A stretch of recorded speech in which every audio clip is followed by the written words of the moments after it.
میری شادی ہوئی تھی پر شوہر قریب نہیں آتا تھا اور سب کو کہتا یہ بانجھ ہے۔ اسی طرح اس نے دوسری شادی کر لی۔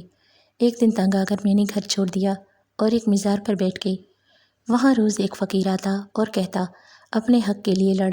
ایک دن میں اپنے حق کے لیے کھڑی ہوئی اور اپنے سسرال گئی، لیکن جو ہی سسرال میں قدم رکھا، قدموں تلے سے سارے قدموں میں گر گئے اور کمرے کی طرف اشارہ کرنے لگے۔ میں نے جو ہی کمرے میں جھانکا، دنیا گھوم گئی کہ وہاں تو میں نے جیسے ہی اپنے سسرال کی دہلیز پر قدم رکھا، ایک فقیر میرے قدموں میں آ کر بیٹھ گیا اور کہنے لگا اللہ کے نام پر کچھ دے دو۔ میں اس فقیر کی جانب دیکھ کر سہم گئی تھی۔ جلدی سے اپنی سلامی والے پرس سے 1000 روپے نکال کر اسے دے دیا۔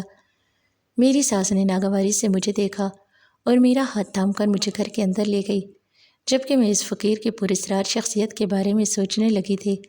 مجھے اس کی آنکھوں میں اپنا برا مستقبل نظر آیا تھا۔ میں نے جلدی سے سر جھٹک دیا، مگر میں کہاں جانتی تھی کہ وہ تو میرا رشتہ فیاض سے پکا ہو گیا تو گھر بھر میں خوشی کی لہر دوڑ گئی تھی۔ میں بھی خوش تھی کہ چلو میری شادی کے بعد میرے والدین کے سر سے بوجھ سرک جائے گا۔ بیٹیاں بوجھ نہیں ہوتی، مگر لوگ انہیں بوجھ بنا دیتے ہیں۔ خاص کر بھابھیوں کے آ جانے کے بعد بیٹیاں اپنے گھر میں ہی پرائی ہو جاتی ہیں۔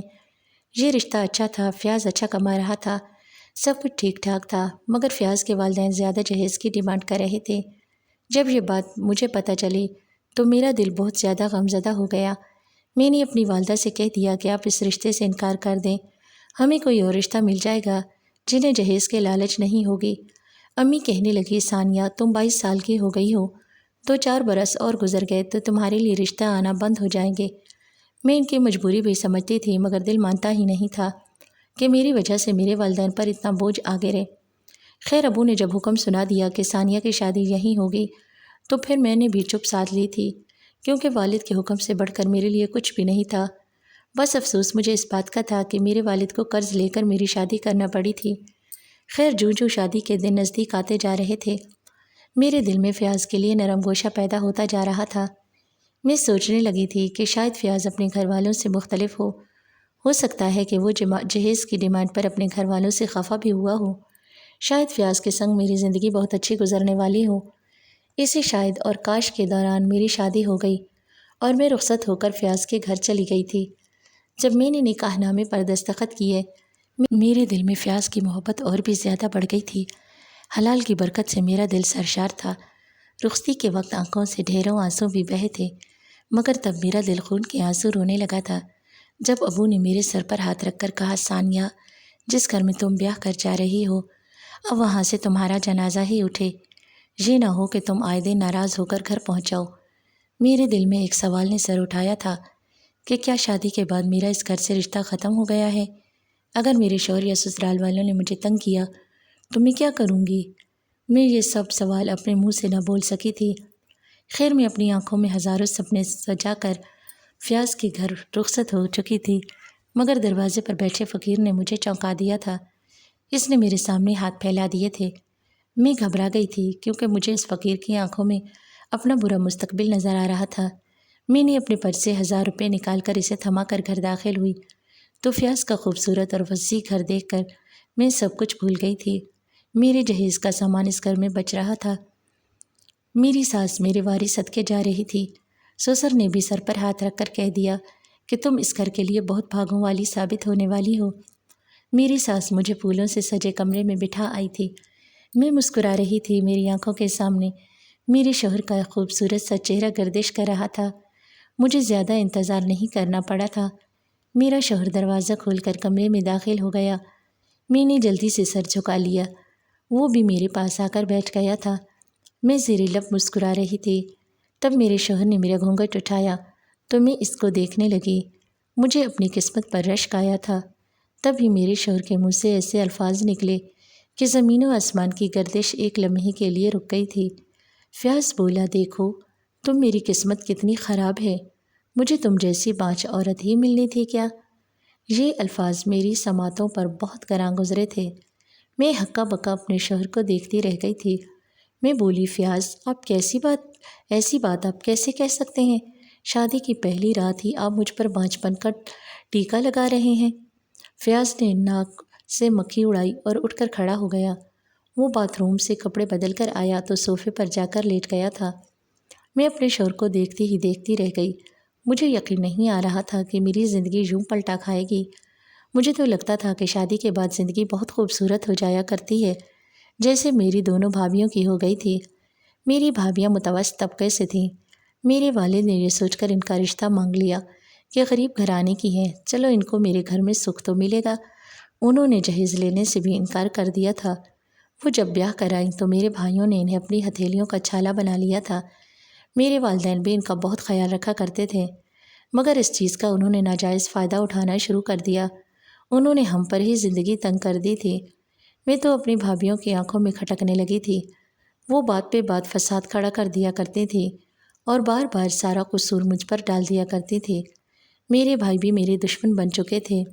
انہی حالات سے تنگ آ کر میرے والدین نے میری شادی جلد از جلد کرنے کی تھی۔ میں بھی کتنی بے وقوف تھی جو یہ سوچ کر بیٹھی تھی کہ شادی کے بعد میں بھی اپنے سسرال میں راج کروں گی، مگر ہر کسی کی قسمت ایک جیسی تو نہیں ہوتی نا۔ شادی کی صبح مجھے اپنے سسرال میں حیثیت معلوم ہو گئی تھی۔ جب میری ساس نے آ کر یہ کہا کہ ہمارے گھر کا یہ دستور ہے، شادی کی پہلی صبح نئی نویلی دلہن ہی ناشتہ بناتی ہے، اس طرح گھر میں رزق کی ریل پیل ہو جاتی ہے، میں کچھ نہ بولی اور کچن میں گھس گئی۔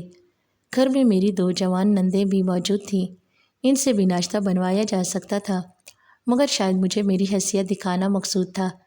جب ہی تو مجھ سے نہ تو کسی نے میٹھا بنوایا اور نہ ہی میری مہندی اترنے کا انتظار کیا گیا۔ مجھے گھر میں بے مول ملازمہ بنا لیا گیا تھا۔ ساس مسکرا کر بات کر لیا کرتی تھی، نندیں اپنی فرمائشیں مجھ سے کھانا بنواتی تھی، بس یہی میری زندگی تھی۔ شادی کو 1 مہینہ گزرا تو فیاض نے ادھر ادھر سب کو کہنا شروع کر دیا کہ میری بیوی تو بانجھ ہے، یہ مجھے بچہ نہیں دے سکتی۔ وہ جھوٹ بول رہا تھا، سچ تو یہ تھا کہ وہ میرے قریب ہی نہیں آیا تھا۔ وہ مجھے سب کے سامنے بدنام کر رہا تھا۔ مجھے یہ اپنی تذلیل گوارا نہیں تھی، مگر میں یہ سب کچھ چپ چاپ سہتی رہتی تھی۔ دل میں یہی ڈر تھا کہ اگر فیاض نے مجھے گھر سے نکال دیا تو میں کہاں جاؤں گی؟ والد کے گھر تو جا نہیں سکتی، کیونکہ انہوں نے مجھے پہلے سے ہی حکم نامہ سنا دیا تھا کہ اگر تم ناراض ہو کر میرے گھر آئیں تو تمہیں 1 لمحے کے لیے بھی رہنے نہیں دوں گا، اسی وقت ہاتھ پکڑ کر واپس سسرال چھوڑاؤں گا۔ میں بہت زیادہ مجبور تھی، اگر مجھے میکے سے سپورٹ ہوتی تو میں ان لوگوں کو مزہ چکھا دیتی۔ ایک تو انہوں نے منہ مانگا جہیز حاصل کیا تھا، پھر مجھے اس گھر میں ایک ملازمہ کی سی حیثیت دی تھی۔ شوہر نے کبھی مجھ سے ہم کلام ہونا تو گوارا نہیں کیا تھا۔ خیر اب تو میری ساس بھی اٹھتے بیٹھتے مجھے بانجھپن کے طعنے دینے لگی تھی۔ ایک دن میں نے غصے میں آ کے اپنی ساس سے کہہ ہی دیا تھا کہ میں بانجھ نہیں ہوں، فیاض نے مجھ پر جھوٹا الزام لگایا ہے۔ جب یہ بات میری ساس نے سنی تو وہ بھری ہوئی شیرنی بن کر بولی۔ اس نے مجھے چوٹیوں سے پکڑ کر خوب مارا اور کہنے لگی، کم ذات، تو میرے بچے پر الزام لگاتی ہے، تو بانجھ نہیں ہے تو پھر بانجھ کون ہے؟ اب تک تو مجھے پوتا کیوں نہ دے سکی؟ تو آنے دے فیاض کو، میں تجھے ابھی طلاق دلواتی ہوں۔ میں غصے سے بولی، ہاں ہاں دلوا دو مجھے طلاق، مجھے نہیں رہنا اس گھر میں، مجھے یہاں سے ملا ہی کیا ہے؟ لیکن میری ایک بات یاد رکھنا، آپ کے گھر میں بھی 2 جوان بیٹیاں ہیں، انسان کا سن کیا دھرا اس کے سامنے ضرور آتا ہے۔ ہم دونوں ابھی لڑ ہی رہے تھے کہ فیاض دروازہ کھول کر گھر میں داخل ہو گیا تھا۔ اس کے چہرے پر بے انتہا خوشی تھی۔ میں ساری بات تب سمجھی جب میں نے فیاض کے پیچھے ایک لڑکی کو گھر میں داخل ہوتے ہوئے دیکھا تھا۔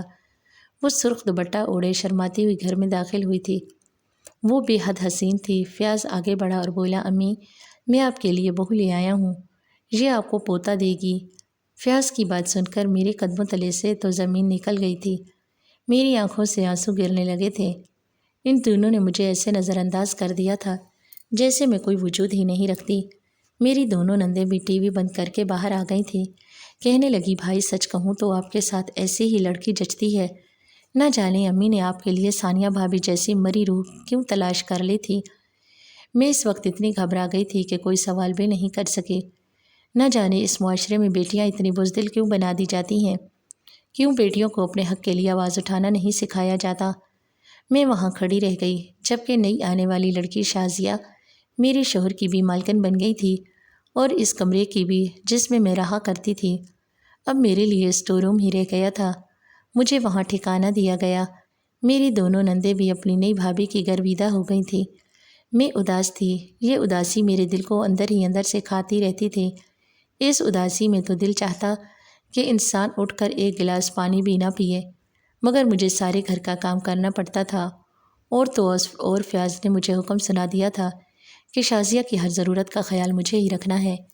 میں نے بے حسی کی چادر اوڑھ لی تھی اور اپنی زبان سی لی تھی، آنکھیں بند کر لی تھی۔ 2 وقت کی روٹی اور ٹھکانے کی خاطر کلوہ کے بیل کی طرح سارے گھر کا کام کیا کرتی تھی۔ ایک دن شازیہ کہنے لگی، ثانیہ، میں نے اور فیاض نے باہر سیر کے لیے جانا ہے، تم میرا یہ سوٹ استری کر دو۔ وہ سوٹ بہت خوبصورت تھا، میں اسے دیکھتی رہ گئی۔ تب شازیہ بولی، یہ سوٹ مجھے فیاض نے دلوایا ہے، پورے 10,000 کا ہے۔ شازیہ جان بوجھ کر میرے سامنے فیاض کا ذکر بڑھا چڑھا کر کیا کرتی تھی۔ میرا دل ایک لمحے کے لیے خاموش سا ہو گیا۔ میری شادی کو 2 ماہ ہو گئے تھے، مگر مجھے خرچے کے نام پر 100 روپیہ بھی نہیں دیا گیا تھا، اور ایک شازیہ تھی جس کے لیے 10-10 ہزار کے کپڑے لیے جا رہے تھے۔ میں وہ سوٹ استری کرنے لگی تھی، ساتھ ساتھ روتی بھی جا رہی تھی کہ میری قسمت نے کیسا کھیل کھیلا تھا، مجھے پتہ ہی نہیں چلا اور شازیہ کا سوٹ چل گیا۔ میں بہت زیادہ گھبرا گئی، مگر میں یہ ظاہر نہیں کر سکتی تھی۔ شازیہ کو جب علم ہوا کہ مجھ سے اس کا سوٹ چل گیا ہے تو اس نے تو گھر میں واویلا مچا دیا تھا۔ اس نے مجھے بالوں سے پکڑ کر مارنا شروع کر دیا۔ بس اتنا ہی نہیں، پھر فیاض نے بھی مجھ پر ہاتھ اٹھایا تھا۔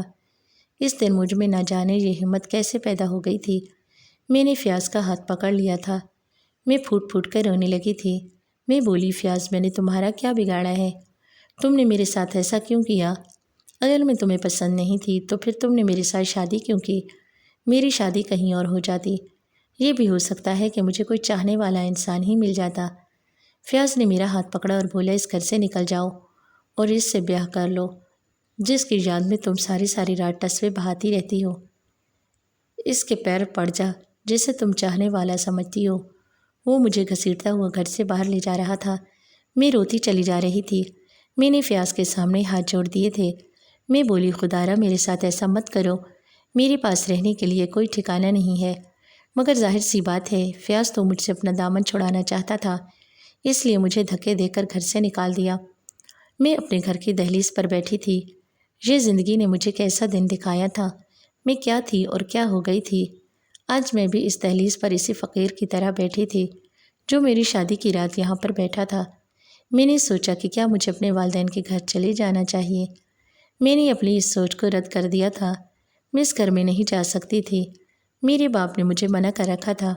انہوں نے تو آج تک اتنی زحمت بھی نہیں کی تھی کہ بیٹی سے فون کر کے اتنا ہی پوچھ لیں کہ بیٹی تمہارا شوہر تمہارا خیال تو رکھتا ہے نا، تم اس گھر میں کسی چیز کی کوئی کمی تو نہیں ہے نا۔ میں نے اس گھڑی خود کو بہت بے بس محسوس کیا تھا۔ میرے پاس کوئی ٹھکانہ نہیں تھا، گلی میں رش بڑھتا جا رہا تھا، سب میری طرف مذاق اڑاتی نظروں سے دیکھ رہے تھے۔ میں نے اللہ کا نام لیا اور وہاں سے اٹھ کر چل پڑی تھی۔ مجھے نہیں معلوم تھا کہ مجھے کہاں جانا ہے، بس میں چلتی جا رہی تھی۔ چلتے چلتے میں ایک مزار تک جا پہنچی۔ میں وہاں کھڑی ہو گئی، پھر سوچا کہ اس مزار میں جا کر میں اپنے لیے دعا کرتی ہوں کہ مجھے کوئی ٹھکانہ مل جائے۔ میں مزار میں داخل ہو گئی تھی۔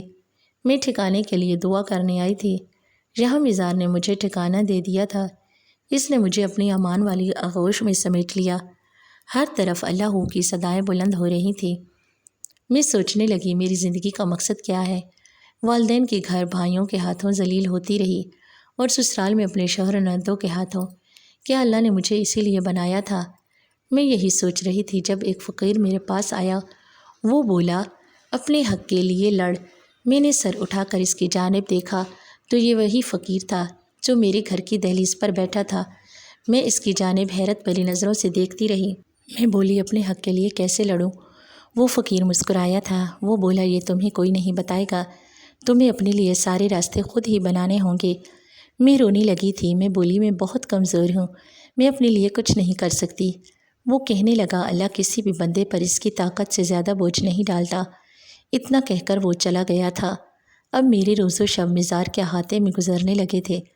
وہ فقیر ہر روز میرے پاس آتا اور کہنے لگتا، اپنے حق کے لیے لڑ۔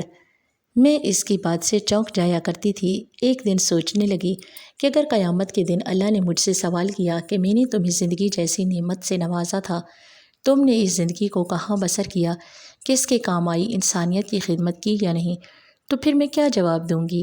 میں نے سوچ لیا تھا کہ میں اپنے سسرال جاؤں گی، میں اپنے ساتھ برا کرنے والوں سے انتقام ضرور لوں گی۔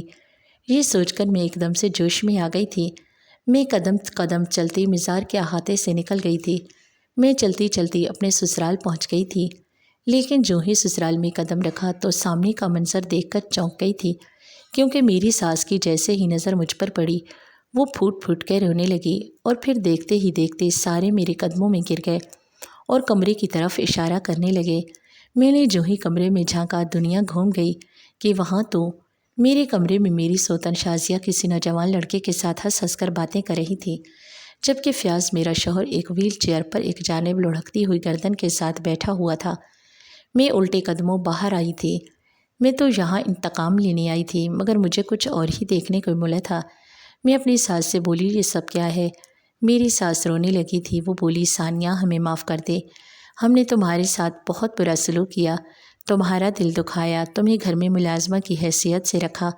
میں نہیں جانتی تھی کہ میرا کیا دھرا میرے سامنے اتنے جلدی آ جائے گا، میری پکڑ اتنی جلدی ہو جائے گی۔ ثانیہ میں تمہاری مجرم ہوں، میں ہی تمہاری گناہگار ہوں، تم مجھے جو سزا دو گی میں قبول کر لوں گی۔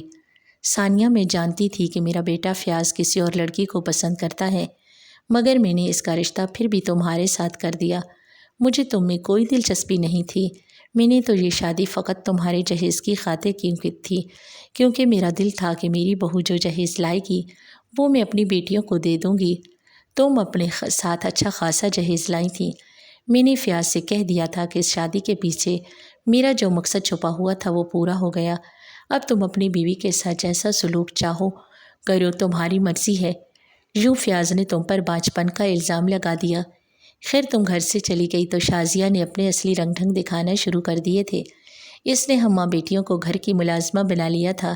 میں ان سب حالات سے بہت پریشان تھی، اس لیے سوچا کہ جتنی جلدی ممکن ہو سکے میں اپنی بیٹیوں کی شادیاں کر دوں، کیونکہ جہیز تو بنا پڑا تھا۔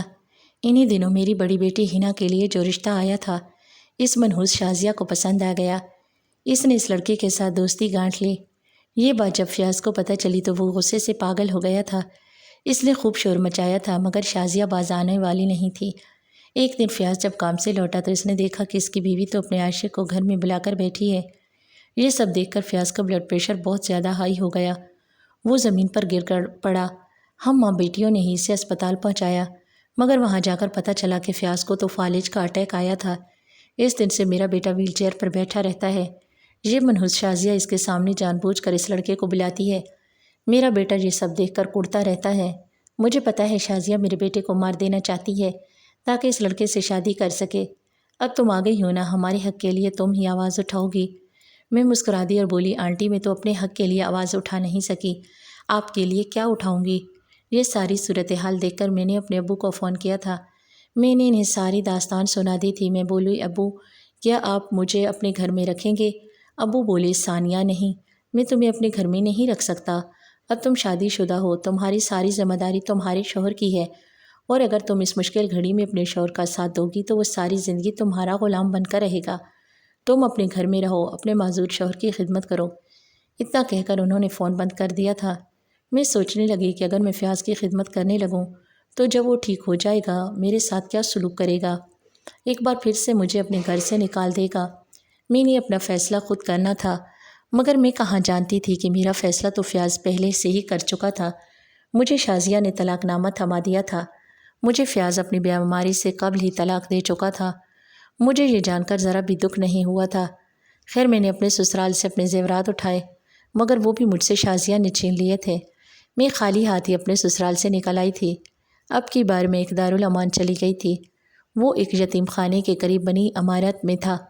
میں ایک پڑھی لکھی لڑکی تھی، اس لیے میں نے سوچ لیا تھا کہ اپنی اس زندگی کو لوگوں کی بھلائی کے لیے وقف کر دوں گی۔ میں نے اس یتیم خانے میں پڑھانا شروع کر دیا تھا۔ میری زندگی کو ایک نئی سمت مل گئی تھی۔ میں بے انتہا خوش تھی، لیکن میں کہاں جانتی تھی کہ میری زندگی میرے لیے اور بھی خوشیاں اپنے دامن میں سمیٹ کر بیٹھی ہے۔ اس یتیم خانے کے مالک نے مجھے شادی کی آفر کی، جو کہ میں نے قبول کر لی۔ میں احمر علی سے شادی کر کے بے انتہا خوش ہو چکی تھی۔ میری زندگی سے غموں کے سائے جھٹ چکے تھے۔ اب مجھے اس فقیر کی بات اکثر یاد آتی ہے۔ اس نے ٹھیک ہی کہا تھا کہ اپنے حق کے لیے لڑ، نہیں تو میں ساری زندگی اسی مزار کے احاطے میں گزار دیتی۔ دوستو، آپ کو ہماری آج کی کہانی کیسی لگی؟ کمنٹ باکس میں اپنی قیمتی رائے کا اظہار لازمی کیجیے گا۔ کہانی اچھی لگی ہو تو ویڈیو کو لائک اور چینل کو سبسکرائب بھی لازمی کر دیجیے۔